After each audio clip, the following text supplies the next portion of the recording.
The story begins in the city of London, where we see a boy named Quinn who was going to meet his mother at the nearby subway station.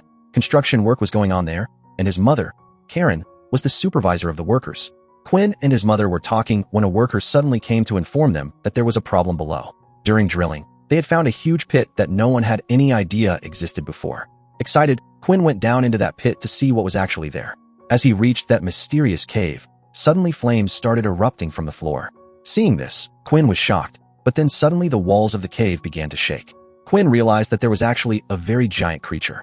The next moment, that creature suddenly spat on Quinn's face, after which Quinn quickly ran out of that cave to tell his mother about the creature. Karen became very scared as soon as she saw Quinn's face and immediately took him to get his mouth washed. In her worry for Quinn, she didn't pay any attention to what he was trying to explain. All the workers also understood that there was something very strange in that cave. Suddenly, the entire structure of the subway station began to shake, and that giant creature spewed terrifying fire into the tunnel from its mouth. Karen quickly wanted to take Quinn out of there, while Quinn was still trying to explain that he had seen a strange, giant creature in the cave. Soon, they all saw proof of it with their own eyes in the form of a huge dragon that started shaking the elevator structure violently. This caused a deep injury to Karen's head, and she died on the spot. This was just one of the many dragons that came out of that mysterious cave, and soon they took over the entire planet. About 18 years later, humanity was on the brink of extinction, and the dragons too were dying of hunger due to lack of food. Now we see a young Quinn at the border of Scotland in a ruined castle with some people. These people considered Quinn their leader and respected him greatly, but surviving in this dragon-infested world was extremely difficult, and the shortage of food was forcing people to rebel. At that time, a man living in the castle gathered some people to harvest their grown crops because there was a severe food shortage. As soon as Quinn found out about this, he stopped him and said that the crops were not fully ready yet, and they needed to wait a bit longer. Otherwise, there would be even less food in the future. That man, named Eddie, argued that if they didn't eat today, there wouldn't be any future left. He also said that the other survivor groups they were communicating with had gone silent 2 days ago. Perhaps the dragons had killed them. Quinn stood firm on his decision and did not give them permission to leave. He also confiscated all the vehicle keys. Anger was rising on both sides when Quinn's best friend, Creedy, arrived. At that moment, Eddie was saying, "Is this castle a prison or what?" To this, Creedy said that anyone who wanted to leave was free to go, even if this decision put everyone else in trouble. But he also reminded them that whoever left could never come back. This managed to control the situation for the moment, and Eddie didn't leave. After this, we see Quinn and Creedy performing a play for the children of the castle to entertain them a bit. Before sleeping, Quinn made all the children do a prayer, not to any god, but a series of questions and answers about what to do and what not to do when they saw a dragon. That night, Eddie stole the car keys and woke up his friend Michael, telling his wife not to tell anyone. Soon, some more people joined them, and they quietly drove out of the gate in the stolen vehicles. A few moments later, Quinn woke up to the sound of the wind and saw a small child named Liam sitting scared in the hall. The child asked Quinn if that sound was from a dragon, and Quinn calmed him down by saying it was just the wind. Quinn kept Liam in his room until his fear disappeared. Meanwhile, Barney woke up startled by the noise of birds. Out there, Eddie and his friends had already started picking and eating tomatoes. Suddenly, Barney saw something strange in the sky and sounded the alarm to wake everyone up and make them alert. Startled by the alarm, Michael's wife decided to tell Quinn the whole truth. In the fields, seeing the dragon spewing fire and killing people, Eddie became very scared and tried to save his family. Soon, his wife Rachel met him, but unfortunately, their son didn't survive this chaos. Eddie saw that Michael's face had been burned. In the attempt to escape from there, their companion Matt also died. They were all terrified as the dragon attacked again, spreading fire and panic everywhere. Eddie's family was surrounded by fire in the middle of the fields when, luckily, Quinn and Creedy changed their mind about not helping Eddie and came to rescue them. Don was given the responsibility of operating the automatic weapon mounted on the vehicle, and when the dragon blocked their path and spewed fire, poor Don lost his life. When they returned to the castle, Quinn decided not to fight with Eddie because he had just lost his son. But the situation was now much worse because this incident had destroyed all the crops. The next day, a man named Ajay in the castle heard some voices on the radio and alerted Barlow. Barlow sounded the alarm after seeing many tanks heading toward the castle. Every person in the castle was given a weapon for safety, and Barlow calculated that their ammunition was almost finished. Creedy believed that perhaps these people outside didn't want to attack and that they should be happy there were other survivors out there. But as soon as the vehicle stopped, Creedy took back his words. These people had come from America, and their leader was Van Zon. Van Zon explained that he had rebuilt an airplane to reach here, although the landing wasn't smooth and they had lost around 100 men. For now, they just wanted to spend the night there. Quinn did give them shelter, but he couldn't quite believe Van Zon's story about the airplane because flying a plane in a world ruled by dragons seemed impossible. Van Zon dismissed Quinn's doubts and said that he knew the dragon's weakness. Their vision weakens in the evening, and dragons can be killed at that time. As proof, he showed Quinn a dragon's tooth, which he considered his victory trophy. Seeing this, Quinn was impressed and ordered the vehicles to be brought inside. Creedy became restless at Quinn's decision and laughed at Van Zon's dragon-killing story because the last time anyone had killed a dragon was 18 years ago, and that too by the army when the army still existed. But Creedy's laughter stopped when Van Zon's helicopter sliced through the air and arrived there. Van Zon introduced them to a female pilot named Alex. Alex called her team Archangels because they would jump out of helicopters without parachutes to distract the dragons. Creedy still found all this childish and even laughed at the idea of trapping a dragon in a net, but Alex did not like his attitude. Queen told Creedy that they needed to be alert because they couldn't fully trust these newcomers yet. That night, Alex and Queen were talking to each other in the kitchen. During their conversation, Alex asked Queen about the boy who was always with him. "Is he your son?" Queen told her that the boy's name was Jared and that he had been with Queen since he was 3 years old. Queen and Creedy were leaving a shelter when they found Jared trying to wake his dead mother for days. Queen couldn't leave him alone and took him in. Alex told Queen that he was very kind because if it had been any other man in his place, he wouldn't have bothered with someone else's child. Queen took the opportunity to ask Alex why the American soldiers had crossed the entire ocean to come to the UK.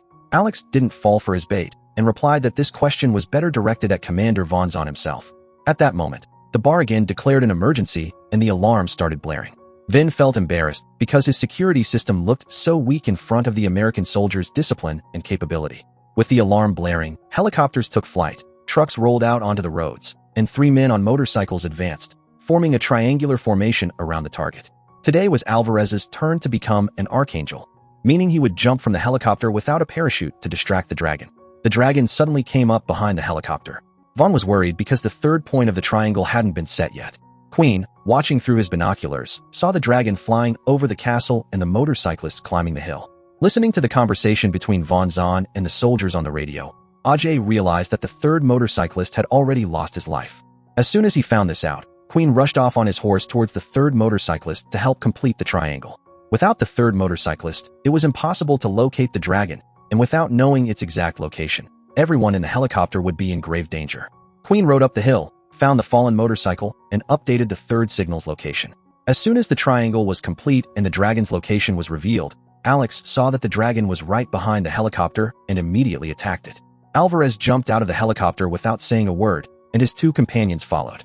Alex was guiding them on the radio, and the dragon also went after Alvarez, who looked like a human missile. Gideon and Jefferson attacked the dragon with a net from right behind it, but the dragon soon freed itself from the net.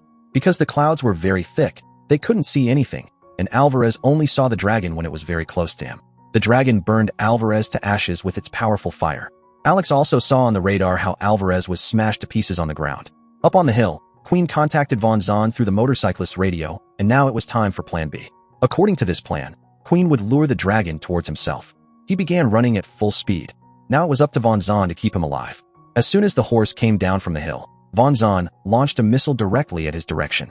At the last moment, Queen changed his path, and the missile struck the dragon that was right behind him. Before crashing in the castle courtyard, the dragon unleashed one final burst of fire.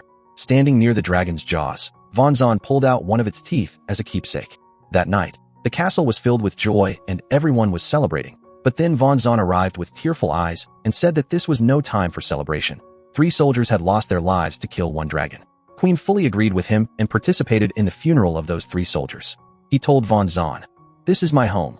I have buried many of my companions here. If I have given you permission to stay here, then I at least have the right to know what you're here for." Finally, Van Zon decided to tell him the truth. He revealed that he had killed 200 dragons so far, but upon investigating, they found out that all of them were female dragons. From their research, they learned that there was only 1 male dragon who had fathered all the offspring of these females. If they could kill this 1 male dragon, the dragons would slowly go extinct on their own. After conducting scientific research on these dragons, they found out that this male dragon was in London. That's why Van Zon had crossed the entire ocean with his army to come here. Hearing about London, Queen refused to be part of this mission because anyone who went to London would be followed back by more dragons, putting everyone in the castle in danger. This disagreement led to an argument between the two, and Van Zon left. Alone with Queen, Alex asked if there was any other reason why he wouldn't go to London. Queen told her that the dragon who had killed his mother was this same male dragon. It was much bigger than the other dragons. At that moment, Ajay came and informed them that Van Zon was gathering people in the castle and giving a speech, and a few people were already prepared to leave with him for London. Queen, in anger, ran to the hall and punched von Zahn. In an instant, a full-blown fistfight broke out between the two of them. Von Zahn, filled with rage, began beating Queen brutally until the other American soldiers stepped in to stop him. Alex felt sorry for Queen and gave him a bottle of medicine to apply on his wounds. Von Zahn, meanwhile, continued preparing to take more people with him. Even Jared, quietly, was ready to sneak away with the Americans. The Queen saw him and tried to stop him, saying that he would make Jared the head of the castle, just like he always wanted. But Jared said that now he wanted to become an archangel. Bonzen took his army along with several people from the castle and went out to fight the male dragon. Meanwhile, the Queen went to the fields to gather the remaining crops, and a little while later, Jared arrived there too. He had decided not to go with the Americans. In those fields, there was a terrible stench from the dead dragons. The Queen said that this same stench keeps the dragons away. At night, the Queen went to the dead dragon to check if it was male or female. When he saw that it was indeed a female dragon, he began to believe Bonzen's words. When Bonzen's army reached London, they found debris scattered for thousands of kilometers. The entire city was filled with corpses, and everyone was terrified at the sight. Just then, they saw flames coming from the darkness. Bonzen gave the order that there was no time to measure or decide anything. They had to attack directly. Reluctantly, everyone prepared to attack. Soon evening turned into night, and now the dragons could see perfectly in the dark, while the people could barely see anything. Humans could only shoot blindly into the darkness. Within seconds, the massive male dragon arrived and burned the entire convoy to ashes. Alex was deeply worried, wondering why no one was responding on the radio, while Ajay had heard their calls and understood that something was seriously wrong. When Alex reached the accident site, she saw that only Bonzen and a few others had survived in very bad shape. Bonzen said that it was that same male dragon who had attacked them, and he was so big that he burned everyone to death in a single strike and didn't need to come back again. Bonzen remembered what the Queen had said and realized that now the castle was in danger. The Queen was still outside the castle when the male dragon arrived and began wreaking havoc everywhere. People ran in all directions, and by the time the Queen made it inside, the entire castle was in flames. He saw that the dragon was directly above the castle. The Queen waited for the dragon to leave and then frantically began calling out for his people. Jared arrived there and tried to put out the fire with a fire extinguisher. Soon, Preeti also joined them, and together they began taking the children down to the basement.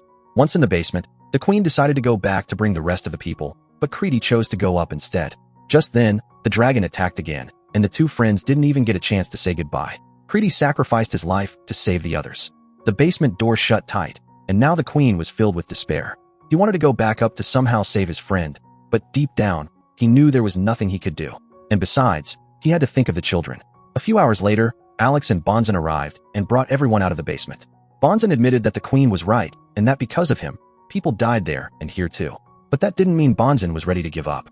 Bonzen was startled to hear that now the Queen wanted to fight. The Queen had decided that it was finally time to have a showdown with this demon. How long would they keep living in fear like this? He made Jared the in charge of the castle and then shared his plan with Bonzen and Alex. The three of them flew by helicopter along the river and reached the center of London by evening. The city was completely destroyed and now ruled by the dragon. Alex believed that going further meant certain death, but the Queen said he was born and raised in London and knew the underground tunnels very well. This would make it easier for them to advance. Suddenly, many dragons began flying around in a frenzy. The three of them couldn't understand why, because the dragons hadn't seen them or attacked them. Then they saw the male dragon in the sky, devouring a female dragon. The male dragon was now so hungry that he had started feeding on his own kind. Seeing this, all the female dragons fled far away, giving the three of them a good chance to move forward. They made their way through the city's tunnels and reached the same subway station where the Queen's mother, Karen, had died. The plan was to lure the male dragon there and attack it with explosive arrows. As the Queen started to climb the elevator, memories of his mother's death at that very place flooded his mind. Sensing his distress, Bonzen encouraged him, telling him to turn his sorrow into strength and use this anger to burn the dragon to ashes. Soon, the Queen climbed up with full determination. Bonzen advised the three of them to split up in different directions and be ready in their positions when the dragon arrived. Just then, the Queen realized he had lost his arrows. Alex was extremely scared. She was used to fighting enemies from the heights of the sky, but now, being alone on the ground, she was very anxious. Bonzen gave her orders from the top of the tower, telling her to stick to the plan and keep moving. Alex fought her fear and began distracting the dragon by running, and soon the dragon was following her. As Bonzen fired his arrow, the dragon turned towards him at the last moment and neutralized the arrow with its fire. Seeing the dragon coming towards him, Bonzen didn't flinch and leapt at it like a warrior. But this time, the dragon swallowed him whole. After Bonzen's death, Alex and the queen abandoned the plan to split up and came together. The dragon had been slightly injured but soon forgot everything and went back to hunting them down. Just then, Alex spotted the lost arrow. The queen ran towards her, getting ready to take the shot. Time was running out, so Alex distracted the dragon by firing bullets at it. As soon as the queen loaded the arrow, he faced the dragon, finally getting the chance to avenge his mother's death. The moment the dragon opened its mouth, the queen fired the arrow, and it struck hard, causing the dragon to explode. In this way, the queen avenged his mother's death and saved humanity from complete annihilation. If you enjoyed this video, please like it and subscribe to the channel. See you in the next video.